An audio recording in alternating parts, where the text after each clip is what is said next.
स्वागत है आपका कहानियों की बैठक में। कहानी का नाम है दुनिया नई पुरानी। इसको लिखा है श्रीधरन चंद्र ने। एक सीधी सादी संतुष्ट जिंदगी जी रहा था जनार्दन का परिवार। सब कुछ ठीक ठाक चल रहा था, लेकिन एक दिन ऐसा जलजला आया जो परिवार की सारी खुशियां बहा ले गया। पदोन्नति के साथ जनार्दन का तबादला किया गया था। अब वे सीनियर अध्यापक थे। दूर दराज के गांवों में 20 वर्षों का लंबा सेवा काल उन्होंने बिता दिया था। उनकी पत्नी शहर आने पर बहुत खुश थी। गांव की अभाव भरी जिंदगी से वह ऊब चुकी थी। अपने बच्चों को पढ़ाने लिखाने में जनार्दन व उनकी पत्नी ने खूब ध्यान दिया था। उनकी 2 बेटियां और एक बेटा था। बड़ी का नाम मालती, मंजली, मधु और छोटे बेटे का नाम दीपू था।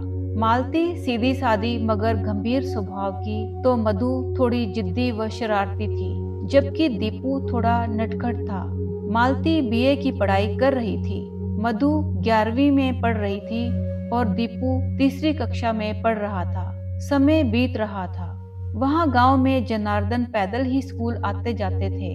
यहाँ शहर में आकर उन्होंने बाइक ले ली थी, जिस पर छुट्टी के दिन श्रीमती जी को बैठाकर जनार्दन शॉपिंग करने या घूमने जाते थे। उनकी पत्नी दुपहिया वाहन में सैर कर फूले न समाती। कभी कभी दीपू भी जिद कर माँ बाप के बीच में बैठकर सवारी का आनंद ले लेता था। मधु विज्ञान विषय लेकर पढ़ रही थी। जनार्दन ने शहर के एक ट्यूशन सेंटर में भी अब उसका दाखिला करवा दिया था। वह बस से आया जाया करती। दीपू को जनार्दन खुद स्कूल छोड़ जाया करते और लौटते समय ले आते। एक व्यवस्थित ढर्रे पर जीवन चल रहा था। नई कॉलोनी में आकर जनार्दन की पत्नी बच्चों के लालन पालन में तल्लीन थी। दिन के बाद रात, रात के बाद दिन समय कट रहा था। बेहद घरेलू टाइप की महिला थी वह। एक ऐसी आम भारतीय महिला जिसका सब कुछ उसका पति, बच्चे व घर होता है। माँ का ये स्वभाव बड़ी बेटी को ही मिला था। मधु ट्यूशन खत्म होते ही बस से ही लौटती। कॉलोनी के पास ही बस का स्टॉप था। ट्यूशन सेंटर के पास एक ढाबा था। शहर के लड़के और बाबू समुदाय अपने खाने का शौक पूरा करने वहाँ आते थे। एक दिन यहीं पर मधु सड़क पार कर बस स्टॉप के लिए जा रही थी। एक कार टर्न लेते हुए मधु के एकदम पास आकर रुकी। मधु घबरा गई थी। वह पीछे हट गई। कार चालक ने कार किनारे पार्क की और मधु के पास आया। बोला, मैडम सॉरी, मैं जरा जल्दी में था। दोनों की आंखें चार हुई। दिखाई नहीं देता क्या? वह गुस्से से बोली। अब एकदम ठीक दिखाई देता है मैडम, उसने मधु की आंखों में आंखें डालते हुए कहा। नॉनसेंस, मधु ने उसे गुस्से से देखकर कहा। फिर मधु बस स्टॉप की तरफ बढ़ चली। वह उसे जाता हुआ देखता रहा। उसका नाम था शैलेश, शहर के एक कपड़े के व्यापारी का बेटा। अब तो शैलेश अक्सर ट्यूशन सेंटर के पास दिखता, कभी ढाबे से निकलते हुए, कभी कार खड़ी कर इंतजार करते हुए। फिर वही हुआ जो ऐसे में होता है। एक शरारत पहचान में, पहचान दोस्ती में और फिर दोस्ती प्यार में बदल गई। बस की जगह अब मधु कार या कभी बाइक में ट्यूशन से लौटती। मधु के माता पिता इस बात से अनजान थे, लेकिन कॉलोनी के एक अशोकन सर को सब कुछ पता था। इधर अशोकन सर शाम की चहलकदमी को निकलते और कॉलोनी से कुछ कदम दूर मधु कार से कभी बाइक से उतरती। दबे पांव धीरे धीरे घर की ओर जाती। इनकी हाय बाय उन्होंने कितनी ही बार देखी। माँ तो यही सोचती कि उसकी बेटी सयानी है, विज्ञान की छात्रा है, एक दिन उसे डॉक्टर बनना है। वह एक मॉडर्न लड़की है। दुनिया में आजकल यही तो चाहिए। पिता को घर की जिम्मेदारियों से फुर्सत कहाँ मिलती है भला। लेकिन मधु के प्यार की भनक मालती को लग गई थी। उसके फोन कॉल्स अब ज्यादा ही आ रहे थे। जब देखो मोबाइल फोन कान से लगाए रहती है। एक शाम जब वह काफी देर बातें कर चुकी तो मालती ने पूछा, मधु कौन था वह जिससे तुम इतनी हंस हंस कर बातें कर रही थी? तुम कहीं ऐसे वैसे के चक्कर में तो नहीं पड़ गई? अपनी पढ़ाई का ख्याल रखना। मधु ने जवाब में कहा, नहीं दीदी, ऐसी वैसी कोई बात नहीं है। आखिर एक दिन उसने दीदी को बता ही दिया कि वह शैलेश से प्यार करने लगी है। वह अच्छा लड़का है। मालती ने मन में सोचा, शायद ये सब सच हो। एक दिन अचानक मुख्य भूमि से जनार्दन के लिए फोन कॉल आई। उन्हें अपने पैतृक गांव जाना पड़ा। उनके मित्र वेंकटेश ने फौरन उनके विमान टिकट का बंदोबस्त किया। पापा मम्मी दोनों को जाना था। जो ही पापा मम्मी गए, मधु ने दीदी से कहा कि वह 2-3 दिनों के लिए चेन्नई जाना चाहती है। शैलेश 2-3 दिनों के लिए अपने बिजनेस के सिलसिले में चेन्नई जाएगा। वह उसे भी साथ ले जाना चाहता है। दीदी तू साथ दे दे, बस 2-3 दिनों की ही तो बात है। मालती अवाक रह गई, मगर वह क्या कर पाती भला। उसकी ख्वाहिश और बार बार यह आश्वासन कि शैलेश बहुत अच्छा लड़का है, वह उससे शादी करने को राजी है। मालती ने उसे इजाजत दे दी। शैलेश के साथ विमान से मधु चेन्नई चली गई। मालती का जैसे दिन का चैन और रातों की नींद उड़ गई थी। पता नहीं क्या हो जाए, लेकिन चौथे दिन वह शैलेश के साथ लौट आई थी। टूरिस्ट सीजन की वजह से उन्हें किसी ने ज्यादा नोटिस नहीं किया था।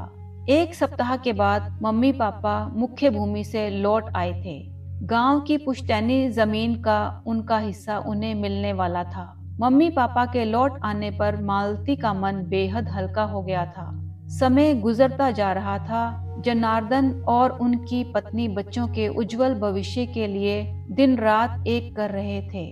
मालती अब बीए पास कर चुकी थी। वह आगे पढ़ने की सोच रही थी। दीपू 7वीं कक्षा में पहुंच गया था और मधु अब कॉलेज में पढ़ रही थी। आधुनिक ख्याल की लड़की होने के कारण मधु के पहनावे भी आधुनिक थे। उसकी सहेलियां अमीर घरों की थी। उन लड़कियों के बीच एक नाम बहुत ही सुनाई देता था, बबलू। वैसे उसका सही नाम जसवंत था। बबलू कभी अकेला नहीं घूमता था। 3-4 चेले हमेशा उसे घेरे रहते। क्यों ना हो, वह शहर के एक प्रभावी नेता का बेटा जो था। ऊपर से वह तबीयत का भी रंगीन था। उसने जब मधु को देखा तो देखता ही रह गया, उसकी गोरी काया और भरपूर यौवन को। पर मधु भला उस पर क्यों मोहित होती। वह तो शैलेश की दीवानी थी। जब कभी कक्षाएं ऑफ होती तो मधु अपना समय शैलेश के साथ ही बिताती, कभी किसी पार्क या किसी दूसरी जगह पर। जनार्दन और वेंकटेश की दोस्ती अब पारिवारिक बंधन में बदलने जा रही थी। वेंकटेश के बेटे को मालती बहुत पसंद थी। पिछले बरस उसने अपनी सिविल इंजीनियरिंग की पढ़ाई पूरी की थी और उसकी सरकारी नौकरी भी लग गई थी। एक दिन वेंकटेश और उनकी पत्नी अपने बेटे का रिश्ता मालती के लिए लेकर आ गए थे और अगले फागुन में शादी की तिथि निकल आई थी। मालती शादी के बाद भी पढ़ाई करे, उन्हें ऐतराज नहीं था। माँ यही तो चाहती थी कि उसकी बेटी को अच्छी ससुराल मिले। इधर मधु कॉलेज में अपनी सहेलियों की मंडली में हंसती खेलती व चहकती रहती। क्लास न होने पर कैंटीन में समय बिताती या लाइब्रेरी में पत्रिकाएं उलटती पलटती। कभी कभार शैलेश उसे पार्क में बुला लेता। बबलू तो बस मन मसोस कर रह जाता। वैसे बहुत बार उसने मधु को आड़े हाथों लेने की कोशिश की थी। वह गांधी जयंती की सुबह थी। कॉलेज में हर वर्ष की तरह राष्ट्रपिता की जयंती मनाने का प्रबंध बहुत ही अच्छे तरीके से किया गया था। लड़कियां रंग बिरंगे कपड़ों में कॉलेज के कैंपस और पंडाल में आ जा रही थी। तभी बबलू की टोली ने देखा कि मधु शैलेश की कार में बैठ रही है। अक्टूबर का महीना, सूरज की किरणों में गर्मी बढ़ रही थी। शहर से दूर समुद्र के किनारे एक पेड़ के तने से लगे मधु और शैलेश बैठे हुए थे। शैलेश का सिर मधु की गोद में था और मधु की उंगलियां उसके बालों से खेल रही थी। जब भी दोनों को मौका मिलता तो शहर से दूर दोनों एक दूसरे की बाहों में समा जाते। तभी शैलेश ने जमीन पर फैले पत्तों में किसी के पैरों की पदचाप सुनी और वह उठ गया। देखा कि सामने एक नौजवान खड़ा है और उसके पीछे 3 और लड़के। मधु ने देखा वह बबलू था और अगले क्षण बबलू ने मधु को हाथों में जकड़ लिया। शैलेश ने मधु को उसकी गिरफ्त से छुड़ाना चाहा, और पूछा, तुम लोग कौन हो और इस बदतमीजी का मतलब? बात अभी पूरी भी ना हुई थी कि बबलू के बूटों का एक प्रहार उसकी कमर पर पड़ा। वह उठकर भिड़ना ही चाहता था कि बबलू का एक सख्त घूंसा उसके गाल पर पड़ा। बबलू के इशारे पर दो लड़कों ने उसे पीटना शुरू कर दिया। बबलू ने मधु को अपनी बलिष्ठ बाहों में उठा लिया और पास ही के जंगल की ओर बढ़ चला। मधु प्रतिवाद करती रही। बबलू का तीसरा सहायक भी उनके पीछे पहुंच गया था। शाम तक मधु के ना लौटने पर जनार्दन व उनके घर वाले घोर चिंता में घिर गए। उन्होंने पुलिस में रिपोर्ट दर्ज करा दी। मालती अनजाने भय से अंदर ही अंदर घबरा रही थी।